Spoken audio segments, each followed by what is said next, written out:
દર્શક મિત્રો, હું છું પરમાર અનિશા. તમે જોઈ રહ્યા છો લોકસામના ન્યૂઝ. તો જોઈએ આજના સમાચાર સોમનાથથી અમારા રિપોર્ટર રામસિંહ મોરી સાથે. સોમનાથ ટેમ્પલને 75મી પ્રાણ પ્રતિષ્ઠા મહોત્સવની ઉજવણી આજે ભવ્યાતિ ભવ્ય રીતે કરવામાં આવી રહી છે.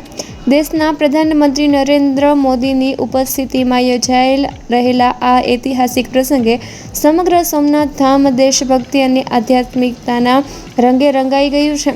આ અવસરે યુવા પત્રકાર રામસિંહ મોરીના પુત્ર સૌરવ મોરીએ ગુજરાત સરકારના કેબિનેટ મંત્રી અર્જુન મોઢવાડિયા સાથે સૌજન્ય મુલાકાત કરી હતી.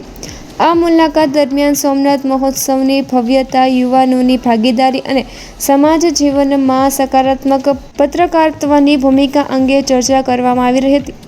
મંત્રી અર્જુન મોઢવાડિયાએ પણ યુવા પેઢીને સમાજ અને રાષ્ટ્રના વિકાસમાં સક્રિય યોગદાન આપવા પ્રેરણા આપી હતી. સોમનાથના ઐતિહાસિક મહોત્સવે માત્ર આધ્યાત્મિક જ નહીં પરંતુ સામાજિક અને સાંસ્કૃતિક એકતાનો પણ અનોખો સંદેશ આપ્યો છે. તો ફરી મળીશું એક નવા સમાચાર સાથે. ત્યાં સુધી જોતા રહો લોકસામના ન્યૂઝ.